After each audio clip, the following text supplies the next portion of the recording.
এমন একটি জায়গা যার চতুর্দিকে ভারত মহাসাগর, মাঝখানে অসংখ্য দ্বীপ নিয়ে এই মালদ্বীপ গঠিত হয়েছে। মালদ্বীপ নিয়ে অনেক ধরনের কিন্তু মিথ প্রচলিত রয়েছে। মালদ্বীপ নিয়ে অসংখ্য ভয়ের ঘটনাও কিন্তু শোনা যায়। আজকের এই এপিসোডে আমরা দুটি ঘটনা রেখেছি, আর এই এপিসোডের প্রথম ঘটনাটি মালদ্বীপের। যিনি পাঠিয়েছেন উনি একজন রেমিটেন্স যোদ্ধা ভাই, ওনার নাম মেহেদি হাসান হৃদয়। ওনার বাড়ি কুমিল্লা জেলার মুরাদনগর উপজেলার গাজীপুর গ্রামে। উনি বিগত 10 বছর ধরে মালদ্বীপে অবস্থান করছেন। মালদ্বীপ দেশটা কিন্তু অনেক সুন্দর। মালদ্বীপের যে সৌন্দর্য আমরা দেখি ইউটিউবে, ফেসবুকে, এই জায়গাগুলো কিন্তু পর্যটন এরিয়া। পর্যটন এরিয়ার বাইরেও কিন্তু অনেক জায়গা রয়েছে, যে জায়গাগুলোতে কিন্তু সাধারণত পর্যটকরা যান না।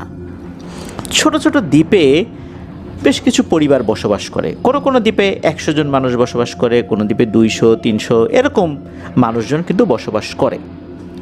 কোনো কোনো দ্বীপে বন জঙ্গল রয়েছে, সেগুলো বেশ ভয়ঙ্কর। সেগুলোতে আধুনিকতার ছোঁয়া কমই রয়েছে, এটা বলতে হবে। তো এই যে হৃদয় ভাই, উনি একটি দ্বীপে কাজ করেছিলেন 3 মাস। ভয়ঙ্কর কিছু ঘটনার প্রেক্ষাপটে 3 মাসের বেতন না নিয়েই উনি আবার মালদ্বীপের রাজধানী মালেতে চলে আসতে বাধ্য হন। উনি মূলত মালদ্বীপের রাজধানী মালের খুবই কাছের একটা আইল্যান্ডে কাজ করতেন, যেটার নাম হচ্ছে মাফুসি আইল্যান্ড, যেখানে দীর্ঘ 2 বছর কাজ করার পর রাজধানী মালেতে চলে আসেন বেতন কম হওয়ার কারণে। তারপর 4 থেকে 5 মাস কাজ ছাড়া উনি বসে থাকেন। আসলে মালেতে আসার পর কাজ ছাড়া বসে থাকার ইচ্ছা তো ওনার ছিল না। অনেক চেষ্টা করেছেন কাজের জন্য, কিন্তু কাজ পান নাই। আর পেলেও বিভিন্ন সমস্যা সেখানে ছিল, যার কারণে উনি কাজ করতে আসলে ভাবে পারেন নাই। মালেতে ওনার এক বন্ধু ছিল, ছোটোবেলার স্কুল লাইফের খুবই ঘনিষ্ঠ বন্ধু, যার নাম হচ্ছে রাজীব চন্দ্র পাল। সেও তার জন্য অনেক কষ্ট করেছে, বাট আসলে ওভাবে কাজ হয়নি। মালে থেকে দূরের আরেকটি আইল্যান্ডে 2018 সালের মার্চ মাসের 6 তারিখ থেকে একটি কাজ উনি করার জন্য যান। মূলত 2 তারিখে সেই আইল্যান্ডে গিয়েছিলেন। ওই আইল্যান্ডে আর এক বন্ধুর বড় ভাই, যার নাম হচ্ছে জসিম, তিনি ওই আইল্যান্ডে কাজ করতেন 2 বছর ধরে। তো ওখানে একটা কাজের ব্যবস্থা করে দিয়েছিলেন সেই জসিম ভাই। কাজটা মূলত একটি দোকানে ছিল। উনি যেখানে গিয়েছিলেন সেখানে টুকটাক গেস্ট আসতো, অত গেস্ট আসতো না, অর্থাৎ পর্যটক আসতো না, অল্প বিস্তর কিছু পর্যটক আসতো।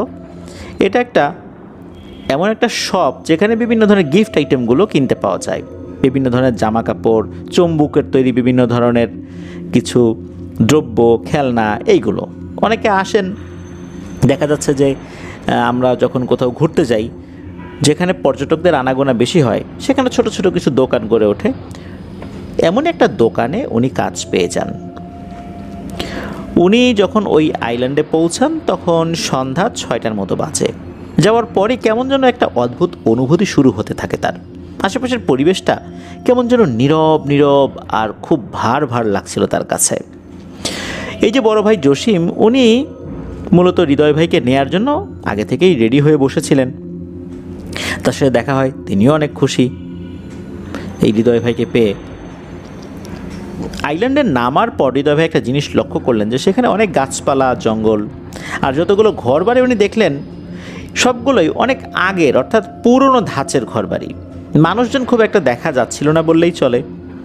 পরে হৃদয় ভাই ওই জসিম ভাইকে জিজ্ঞেস করলেন, আচ্ছা ভাই, এই আইল্যান্ডটা এমন কেন? উনিও উত্তরে মুচকি হেসে বললেন, আরে লোকজন কম তো, তাই এইরকম। তবে আইল্যান্ডটা অনেক সুন্দর। কেমন যেন মনে হলো যে জসিম ভাইয়ের মুচকি হাসির মধ্যে একটা রহস্য লুকিয়ে আছে। একটা রহস্যময় হাসি উনি হেসেছিলেন। কথা বলতে বলতে জসিম ভাইয়ের বাসায় চলে আসেন। বাসায় এসে তো হৃদয় ভাই একদম অবাক। অনেক পুরনো দিনের একটি ঘর।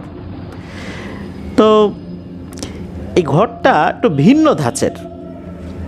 কেমন যেন খুব নিশ্চুপ টাইপের ঘর। 3টা রুম রয়েছে, 3টা রুমের মধ্যে 2টা আসলে ওইভাবে ব্যবহৃত হয় না। আর ওয়াশরুমটা রুমের সাথে। অদ্ভুত ব্যাপার হচ্ছে এই ওয়াশরুমের ভেতরে একটা অনেক বড় কুয়া আছে, যেটা থেকে গোসলের পানি থেকে শুরু করে নিয়ে অনেক ধরনের কাজেই সেই পানি ব্যবহার করা হয়। ওয়াশরুমের ভেতরে বড় একটা কুয়া, এইটা কিন্তু আমরা সচরাচর কল্পনা করতে পারি না, কারণ আমরা এটা দেখে অভ্যস্ত নই। গা ছমছম করার মতো একটা পরিবেশ ওখানে। হঠাৎ করেই জসিম ভাই বলল, খাওয়া দাওয়া করতে হবে রে, তাড়াতাড়ি ফ্রেশ হয়ে নে, ক্ষুধাও লাগছে। তো রাত তখন 8টা বাজে।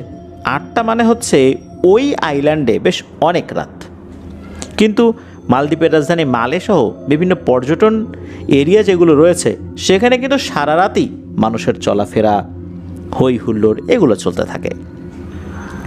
তো যাই হোক, ফ্রেশ হয়ে খাওয়া দাওয়া শেষ করে রুমে আসছেন জসিম ভাই। হৃদয় ভাইকে ওনার ঘুমানোর রুমটা, অর্থাৎ হৃদয় ভাইকে ঘুমানোর রুমটা দেখিয়ে দিলেন। রুমটা হৃদয় ভাইয়ের রুমের পাশেই আর কি। রুমের সামনে একটা পেঁপে গাছ, সাথে আর একটা পেঁপে গাছের সাথে লাগোয়া নিম গাছ। গাছটা অনেক বড়, দেখে মনে হচ্ছে অনেক পুরনো একটি গাছ। সেখানে বসার মতো একটি জায়গা রয়েছে দরজার সামনেই। হৃদয় ভাইয়ের আবার সিগারেট খাওয়ার বদ অভ্যাস আছে। তো জসিম ভাই জিজ্ঞেস করলো যে, কিরে তোর কি সিগারেট খাওয়ার বদ অভ্যাস আছে নাকি? তো হৃদয় ভাই বলেন, হ্যাঁ আছে। তখন জসিম ভাই বলেন, আরে কোনো সমস্যা নাই, আমাদের দেশে তো ছোটরা বড়দের সামনে সিগারেট খায় না, এটা আমাদের দেশের সংস্কৃতি। তবে এখানে এই সংস্কৃতি খুব একটা মানা হয় না, আর আমরা তো আসছি অনেক দূর থেকে কষ্ট করার জন্য, এখানে ছোটো বড় নাই, সব বন্ধুর মতো ধরা সিগারেট। তো দুইজন মিলে সিগারেট খাওয়া শুরু করলেন। কথা বলতে বলতে এই জসিম ভাই এক পর্যায়ে বলে ওঠেন, তোকে কিছু কথা বলি, মনোযোগ দিয়ে শোন। যত কিছুই হোক না কেন, রাতের বেলা রুম থেকে একা একা বের হবি না, আর সিগারেট খাওয়ার জন্য এখানে এসে বসবি না। আমি সাথে আছি, এই জন্য তোকে সাথে নিয়ে বসলাম। আর রাতের বেলা ওয়াশরুমে গেলে দোয়া দুরুদ পরে ঢুকবি। আমাদের বাসার পেছনের দিকে টিনের চালে অনেক রকমের শব্দ হতে পারে, কোথা থেকে শব্দ হলো, কে শব্দ করলো, এসবের উৎস কিন্তু খুঁজতে যাবি না। আর পেঁপে গাছ আর নিম গাছের আশেপাশে কোনো রকমের ময়লা আবর্জনা ফেলা কিন্তু একদম নিষেধ। আর আমাদের বাসার আশেপাশে অনেক বিড়াল দেখতে পাবি, সেগুলোকে কখনো আঘাত করবি না বা বিরক্ত করবি না। শুধু আমাদের বাসা না, এই আইল্যান্ডের কোনো জায়গাতেই কোনো প্রাণীকে, বিশেষ করে বিড়ালকে আঘাত করবি না। এখানে অনেক বিড়াল দেখতে পাবি, খবরদার খবরদার, ভুল যেন না হয়। এই সমস্ত কথা শুনে হৃদয় ভাই তো একদমই অবাক, তার থেকেও বেশি ভয় পেয়েছিলেন। কারণ হচ্ছে ছোটোবেলা থেকে হৃদয় ভাই একটু ভীতু টাইপের, বিশেষ করে প্যারানর্মাল বিষয়গুলো নিয়ে উনি খুব ভয় পেতেন। তবে ওনার সাথে আগে কখনো প্যারানর্মাল কোনো বিষয় ঘটেনি, তারপরও উনি সতর্ক থাকতেন আর কি। আরও বেশ কিছু প্রশ্ন যখন হৃদয় ভাই জসিম ভাইকে জিজ্ঞেস করলেন, তখন জসিম ভাই কিছুটা এড়িয়ে যান। এরপর অবশ্য হৃদয় ভাই তেমন একটা কিছু জিজ্ঞেস করেন নাই জোর করে। যাই হোক, সিগারেট খাওয়া শেষ করে দুজন ঘুমাতে গিয়েছেন। ওই দিন তো হৃদয় ভাই খুব ক্লান্ত, তাই তাড়াতাড়ি ঘুমিয়ে গিয়েছেন। ওই দিন রাতে আর কিছু হয়নি। সকালবেলা জসিম ভাই হৃদয় ভাইকে ওই দোকানের যিনি মালিক, অর্থাৎ যেই দোকানে কাজ করবেন হৃদয় ভাই, সেই দোকানের মালিকের সাথে পরিচয় করিয়ে দেন, দোকানটাও চিনিয়ে দেন, কীভাবে যেতে হবে আসতে হবে। ওই দিন দুপুর থেকে কাজ শুরু হয়। দোকানে হৃদয় ভাই ছাড়া আর কেউ থাকবে না। প্রতিদিন সকাল 9টায় দোকান খুলতে হবে, রাত 11টায় বন্ধ করতে হবে। কাস্টমার থাকুক আর না থাকুক, 9টায় খুলতে হবে, 11টায় বন্ধ করতে হবে। নামাজ পড়ার সময় ছিল প্রতি ওয়াক্তেই। দোকানের আশেপাশের বর্ণনাটা আমরা একটু দেই। দোকানের সামনে ছিল অনেক বড় একটি কাঠের বাগান, বিভিন্ন ধরনের গাছপালা, একদম জঙ্গলের মতো হয়ে আছে। সূর্যের আলো ওখানে খুব একটা প্রবেশ করতো না। জঙ্গলের পরেই সাগর, আর সেই জঙ্গলের এক সাইড দিয়ে মালদ্বীপের জেলেরা মাছ ধরে ওখানে এসে আবার মাছ কাটাকাটি করে। যাই হোক, হৃদয় ভাই কাজে মন দিয়েছেন, কাজ আনন্দের সাথেই করতে থাকেন। তবে প্রতিদিন সন্ধ্যা হলে একটা জিনিস লক্ষ্য করতেন, সেই বাগানের ভেতরে বিড়ালের ঝগড়ার আওয়াজ। বিড়াল যখন অনেক রেগে থাকে তখন কেমন এক ধরনের গড় গড় গড় গড় আওয়াজ করে, আবার দুটো বিড়াল সামনে আসলে মারামারি করে, এক ধরনের শব্দ করে, ঝগড়া করে, ওরকম আওয়াজ হতো। আর হৃদয় ভাই অধিকাংশ সময়ই দোকানের বাইরে বসে থাকতেন, ভেতরে খুব একটা ভালো লাগতো না। আর কাস্টমারও খুব কম থাকতো। তো দোকানের ভেতরে এসি ছিল, দীর্ঘ সময় আবার এসির মধ্যে থাকলে ঠান্ডা লাগতো, এই জন্য আবার বাইরে বের হয়ে আসতেন, কাস্টমার দেখলে ডাকতেন, তারপর দোকানের ভেতরে যেতেন, এভাবে আর কি, বাইরে থাকতেন ভেতরে থাকতেন, এভাবে নিয়েই সময়টা চলছিল। তো দিনের বেলায় হালকা পাতলা লোকজন দেখা যেত, সন্ধ্যার পরে একদমই লোকজন থাকতো না। তবে লোক থাকুক না থাকুক, ওই যে শর্ত ছিল দোকান 11টায় বন্ধ করতে হবে, মালিকের আদেশ, কেয়ার করা। প্রথম দিকে 2-1 দিন ওই যে বিড়ালের আওয়াজ ছাড়া তেমন কিছু হয়নি। তা আসল ঘটনা শুরু হয় মার্চ মাসের 6 তারিখ সন্ধ্যা থেকে। সময়টা তখন এশার আজানের পর। উনি নামাজ পড়ে এসে দোকান খুলে বাইরে বসে চারদিকে দেখছেন যে লোকজন আসে কি না, কাস্টমার আসে কি না। তো উনি দেখেন দুটি বিড়াল বাগানের মাঝখান থেকে বেরিয়ে ওনার দিকে এগিয়ে আসে একসাথে।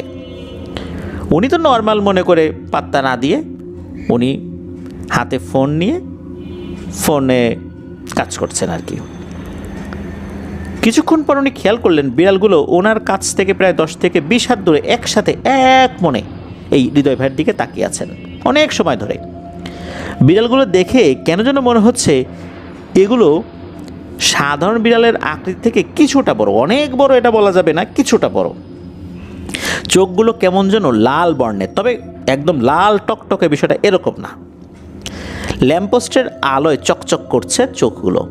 তবে এদের বসার ধরনটা ছিল এমন যে বাঘ যেভাবে 2 পা সামনে দিয়ে বসে থাকে ওই রকম বিড়ালও কিন্তু এরকম বসে থাকে, এইভাবে 2 পা সামনে দিয়ে খুব রাগান্বিত চোখে বসে আছে অনেকক্ষণ ধরে, এবং এক দৃষ্টিতে এই দুটো বিড়ালই হৃদয় ভাইয়ের দিকে তাকিয়ে আছে। হৃদয় ভাই মোবাইল ব্যবহারের পাশাপাশি একটু আর চোখে দেখার চেষ্টা করছেন বিড়াল দুটো কি করে। উনি দেখেন যে ওই বিড়াল দুটো একই রকমভাবে ভয়ঙ্কর চাহনি নিয়ে একভাবে তাকিয়ে আছে হৃদয় ভাইয়ের দিকে। দীর্ঘ সময় ধরে একই রকমভাবে একদম মূর্তির মতো নড়াচড়া ছাড়া ওভাবে 2 পা সামনে দিয়ে তাকিয়ে আছে। একটা ভয় তো কাজ করাটাই স্বাভাবিক, তাই না? হৃদয় ভাই চুপ করে দাঁড়িয়ে দোকানের ভেতরে চলে আসেন। ওখানে তো বসেছিলেন, পরে দোকানের ভেতরে চলে আসছেন। ভয় কাটানোর জন্য ওনার ফোনে সূরা ইয়াসিন ছেড়ে দেন। এরপর রাত 11টা বাজলে দোকান বন্ধ করে বাসার দিকে রওনা দেন। বলে রাখা ভালো, ওনার দোকান থেকে বাসার যেই দূরত্বটা এটা 4 থেকে 5 মিনিটের পায়ে হাঁটা পথ, কিন্তু ওনাকে সেই কাঠ বাগানের ভেতর দিয়ে যেতে হবে। ওনার দোকানের সামনে যেই ল্যাম্প পোস্ট সেটার আলোতে কিছুটা আলোকিত থাকে, কিন্তু মাঝ বরাবর কিন্তু একদমই অন্ধকার। আর কাঠ বাগান পেরিয়ে একটি পরিত্যক্ত বাড়ি, সেই বাড়ির 10 থেকে 15 হাত সামনে আরেকটি ল্যাম্প পোস্ট, সেটাই কিছুটা আলো থাকে।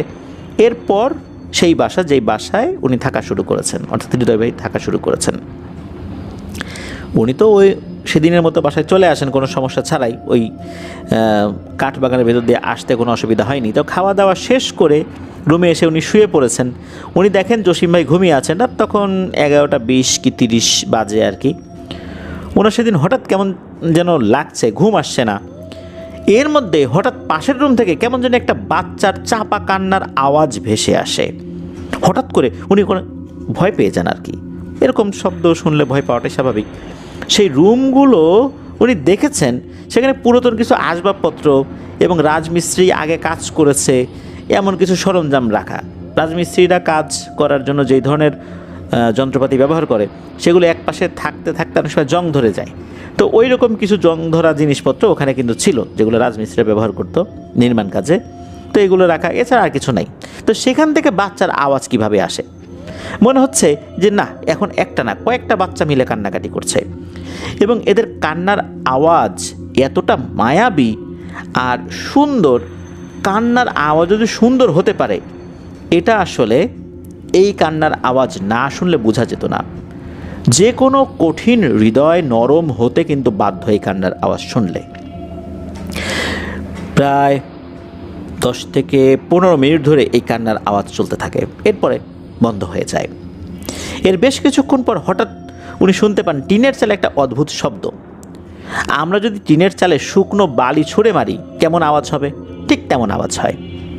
মনে হচ্ছে বৃষ্টি শুরু হলো নাকি। তো উনি কৌতূহলবশত আবার দেখতে বের হয়েছেন যে ঘটনাটা কি। তো উনি যখন বাইরে বের হয়েছেন, উনি দেখেন নিম গাছের ওই জায়গা থেকে হিজাব পরা 13 থেকে 14 বছর বয়সী একটা মেয়ে হেঁটে হেঁটে সেই পরিত্যক্ত রুমের দিকে চলে গেল। উনি এক সাইড থেকে শুধু দেখলেন। উনি তখন ওই মালদ্বীপের ভাষায় জিজ্ঞেস করেন যে এই কে ওখানে। কোনো উত্তর না দিয়ে ওই মেয়েটা সোজা ওই রুমের ভিতরে ঢুকে যায়। তখন এই হৃদয় ভাইয়ের শরীরটা কেমন যেন ভার হয়ে যায়, হালকা মাথা ব্যথাও করছে। তখন কেমন অন্য ধরনের একটা অনুভূতি ওনার ভিতরে কাজ করছে। উনি চিন্তা করেন কী ব্যাপার, এইখানে এই মেয়েটা কোথায় যায়, বিপদে টিপদে পড়ে নাকি। উনি সাহস করে আস্তে আস্তে ওই রুমের দিকে যেতে থাকেন। তো বলে রাখা ভালো, ওই পরিত্যক্ত 2 রুমে বিদ্যুতের লাইন থাকলেও কোনো লাইট ছিল না।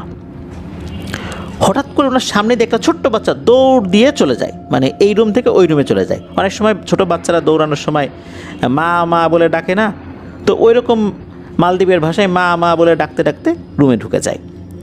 তো রাস্তার পাশের যে ল্যাম্পপোস্ট, সেটার হালকা আলোতে যতটুকু বুঝতে পারলেন যে এই বাচ্চার শরীরে তেমন কিছু নাই, বলতে শুধু পরনে হালকা একটা জিনিস রয়েছে, এছাড়া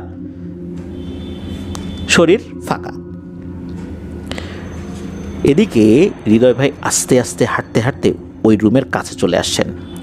সেখানে সেই মেয়েটিকে উনি দেখতে পান। উনি দেখেন মেয়েটি বসে আছে রুমের এক কোণে হাঁটু গেড়ে, মাথা নিচের দিকে দিয়ে। মনে হচ্ছে হৃদয় ভাইয়ের জন্যই সে অপেক্ষা করছিল।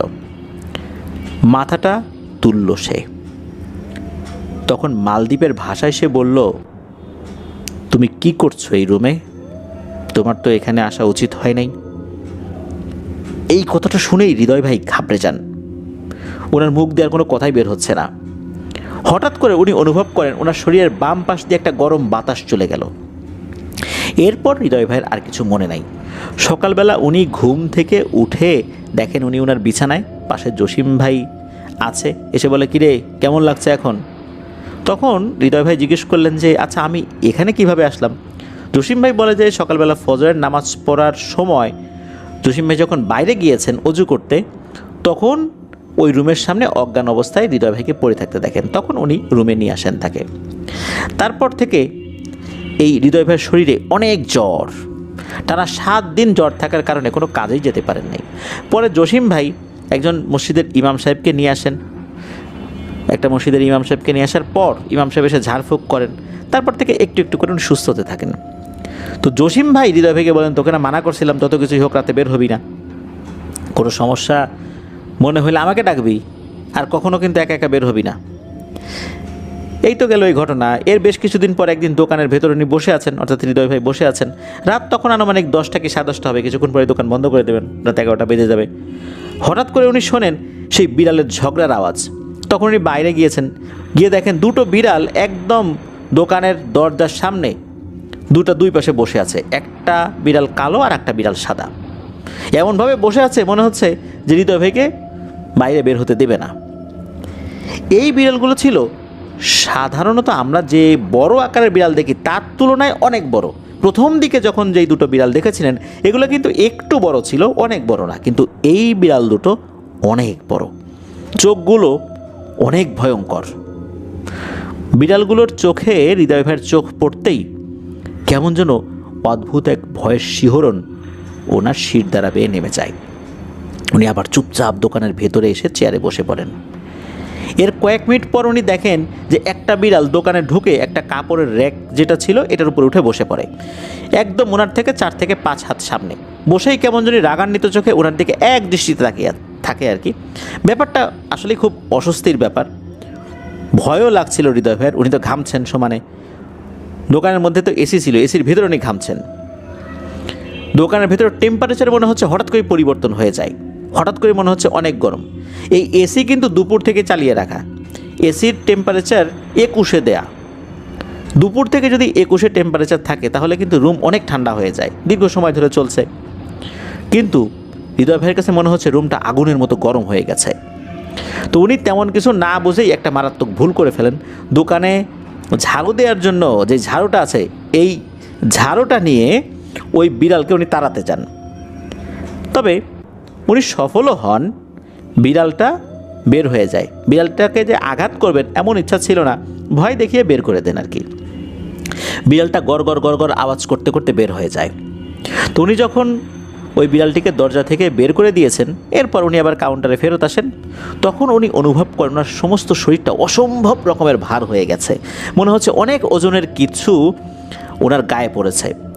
ঠিক তখনই উনি জোরে জোরে লা ইলাহা ইল্লাল্লাহ মুহাম্মাদুর রাসূলুল্লাহ এই কালেমা তৈয়বা উনি জোরে জোরে 2 বার মুখ দিয়ে বের করেছেন।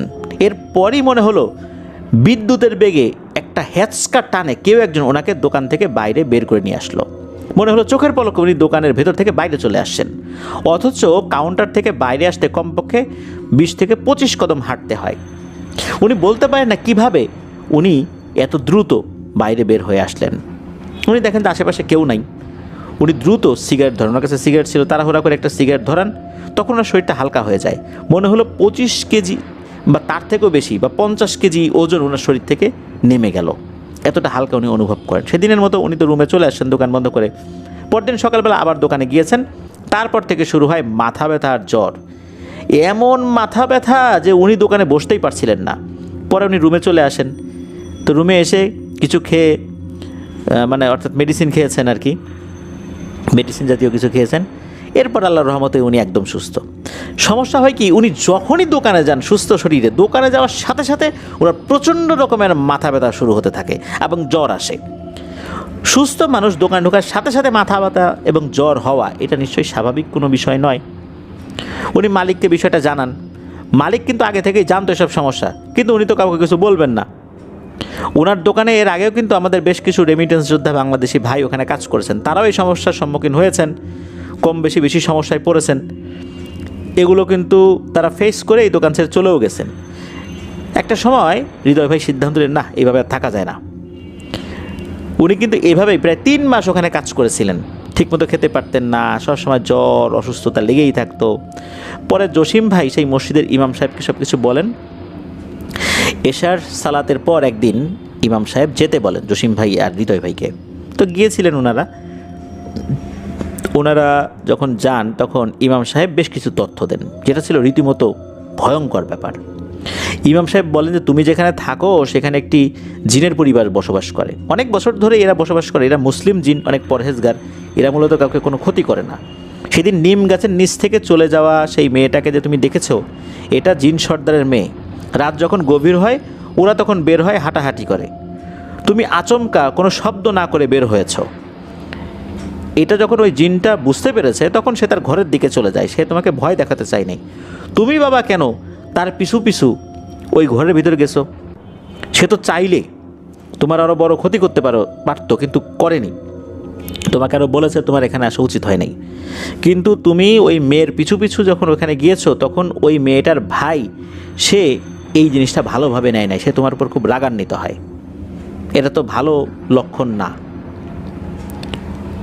তোমাকে ক্ষতি করতো ওই সময় মেয়ের ভাইটা রাগ করে। ওই অবস্থাতে তুমি যে গরম বাতাস শরীরে অনুভব করেছিল, যেই গরম বাতাসটা তোমার শরীরে এসে লেগেছিল, তুমি যেই গরম বাতাসটা হঠাৎ করেই অনুভব করলে যে তোমার এক পাশ দিয়ে চলে গেল, এটা মূলত ছিল ওই জিন দুটোর বাবা। সে খুবই পরহেজগার। সে তখন এসে মূলত এই ছেলে মেয়েদেরকে বলে যে খবরদার এই ছেলেকে কোনো ক্ষতি করো না, ভয় দেখিও না অকারণে। তখন ওই মেয়েটা বলে যে বাবা আমরা তো আসলে ভয় দেখাই নাই, আমরা তো আমাদের মতো করে বের হয়েছিলাম, ও হঠাৎ করে কোনো শব্দ না করে বের হয়েছে, আমি তো আমার রুমে চলে আসি, এর এই ছেলে পিছু পিছু এখানে চলে আসছে। তখন ওই ছেলেটাকে বলেন আর কি ওই জিনের বাবা যে দেখো ও নতুন আসছে, ও কিছু জানে না, আস্তে আস্তে ঠিক হয়ে যাবে, ও ভুল করছে, তাই বলে আমরা তার জন্য প্রতিশোধ নিতে পারি না, তাহলে আল্লাহর কাছে কিন্তু আমাদেরকে জবাবদিহি করতে হবে। খবরদার ওকে ভয় দেখিও না। এরপর আর ভয় তারা দেখায় নাই। তারপর তো উনি অজ্ঞান হয়ে গেছেন। আর দোকানে যে দুটো বিড়ালকে দেখতে পান, এই দুটো বিড়াল মূলত দুষ্টু প্রকৃতির জিন। এরা মানুষের ক্ষতি করে। এই যে দোকানটা, এই দোকানটা নাকি একটা পুরনো কবরস্থানের উপরে অবস্থিত।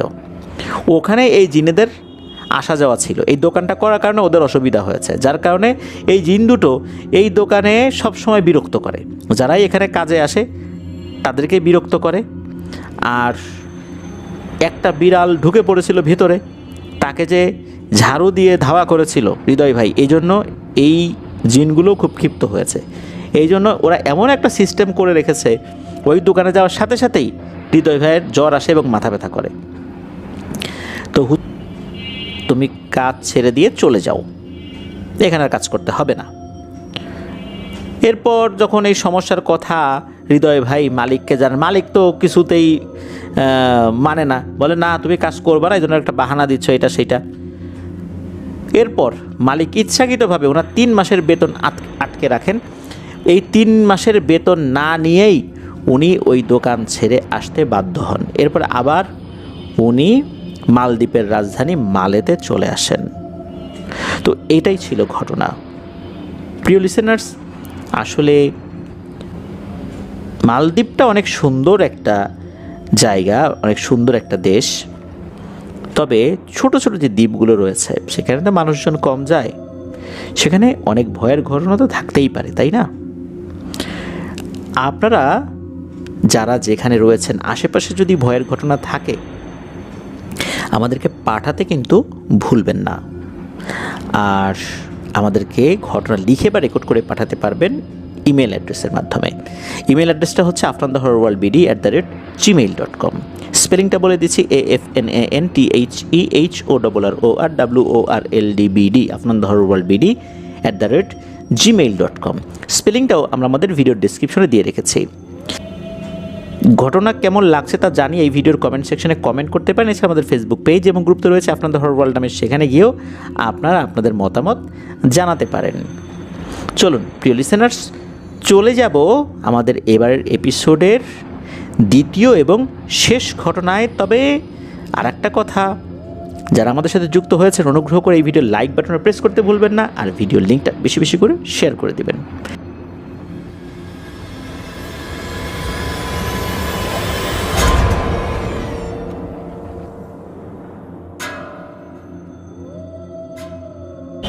প্রিয় লিসেনার্স, আমাদের হরর নাইটের ৬৮তম আয়োজনে রবিতান্ত্রিকের একটি ঘটনা আমরা শেয়ার করেছিলাম।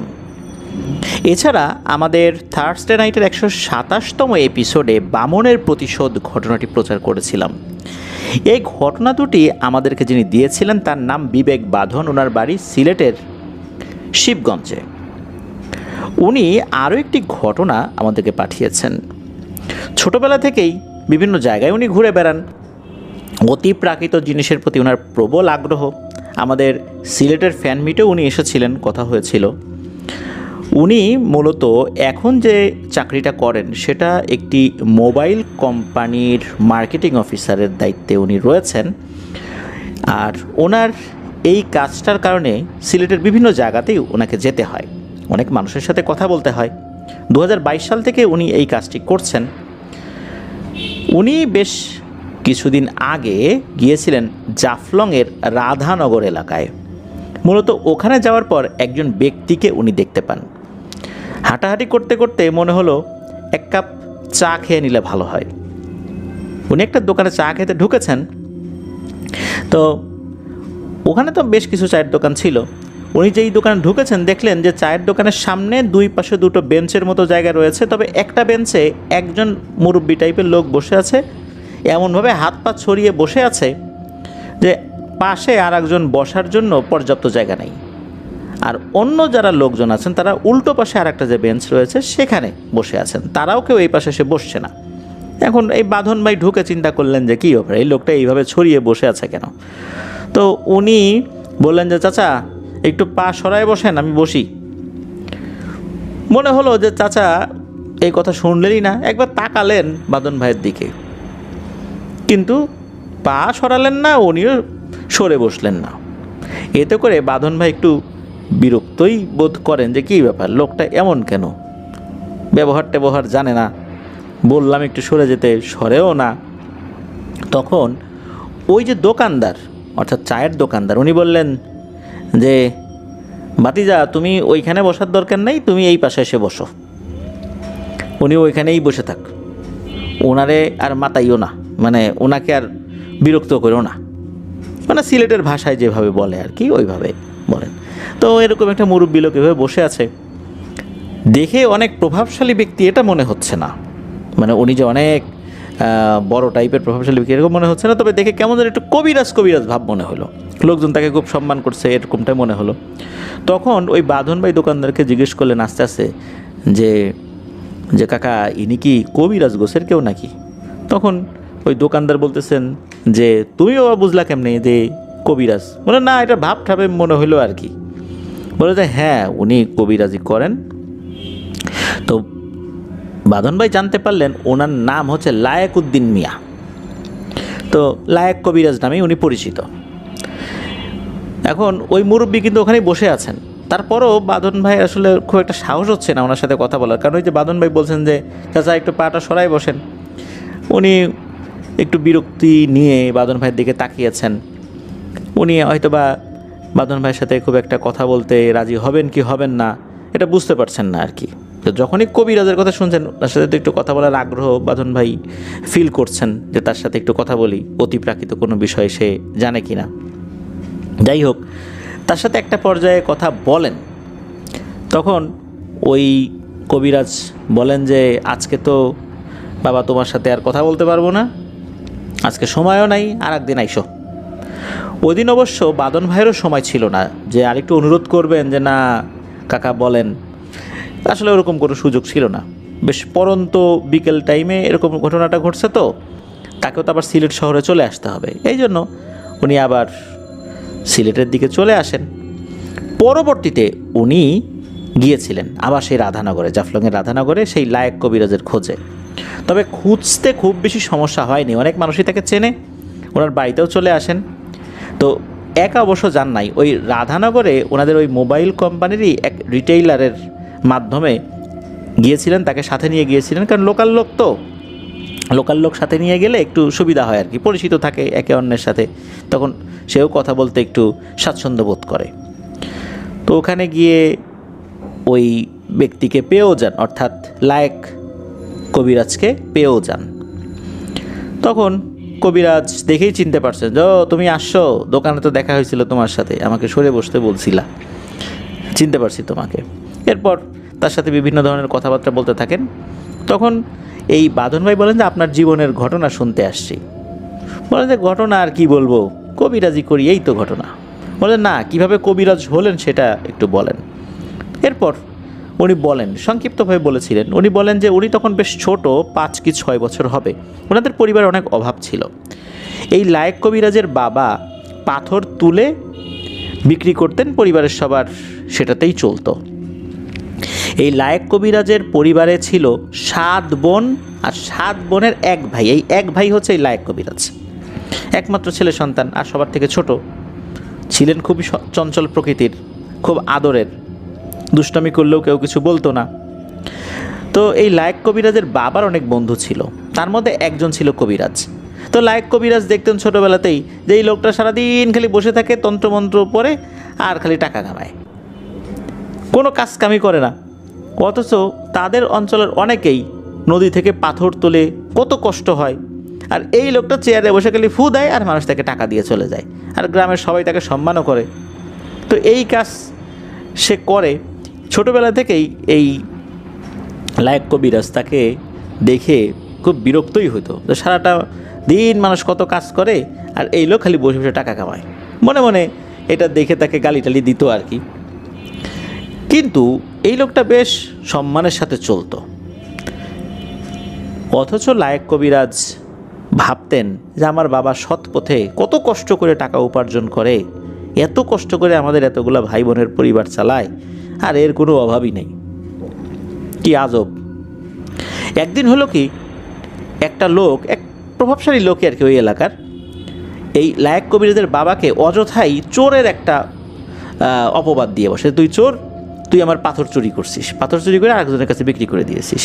তো লায়েক কবিরাজের বাবাকে যারা চিনতেন তারা কিন্তু ভালো করে জানতেন যে তার দ্বারা এই কাজ হওয়া সম্ভব না, কারণ ছোটোবেলা থেকেই সে খুবই সৎ একজন মানুষ, কারো 2 টাকা মেরে খাওয়ার লোক না, কারো জিনিস পড়ে থাকলেও সে ধরবে না, এই স্বভাব তার।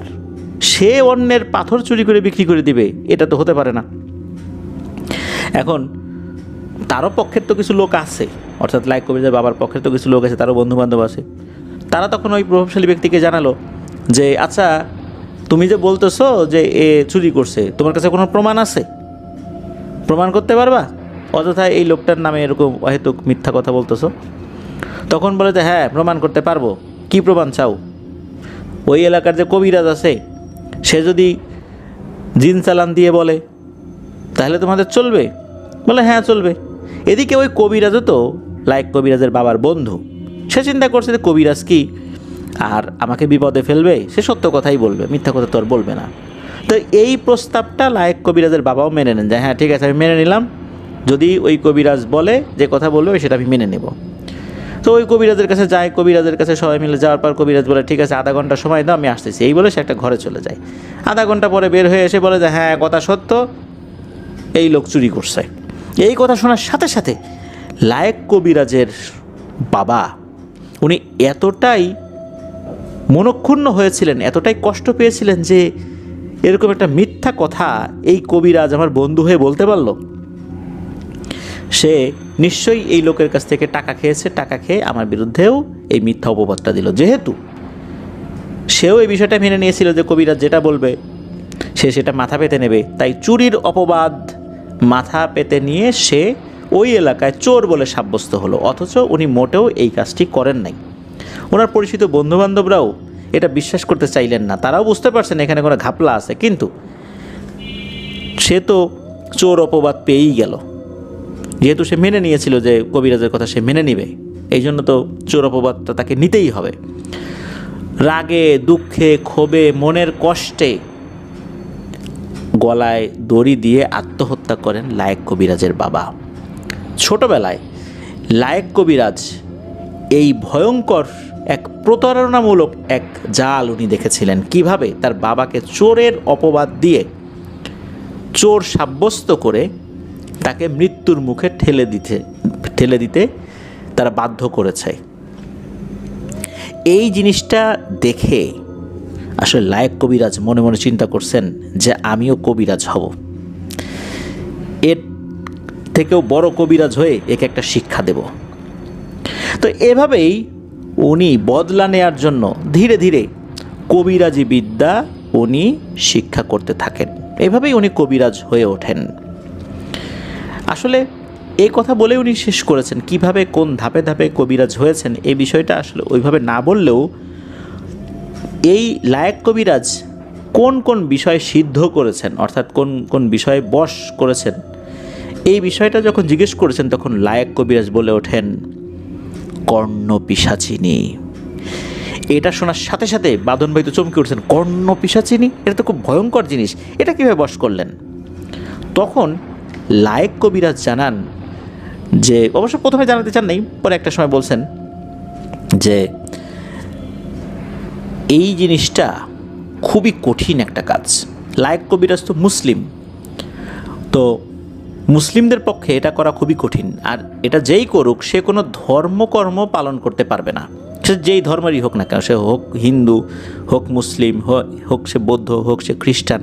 কারণ ধর্মের সব নিয়মকানুন বাদ দিয়ে শুধু ওই কর্ণ পিশাচিনীর কথাই শুনতে হবে, সে যা চায় সেটা করতে হবে। এমনিতেও ছোটোবেলা থেকে উনি ধর্মকর্ম কম করতেন, অর্থাৎ লায়েক কবিরাজ ধর্মকর্ম খুবই কম করতেন। একটা পর্যায়ে কর্ণ পিশাচিনীকে বশ করার জন্য উনি ধর্মকর্ম একদমই ছেড়ে দেন।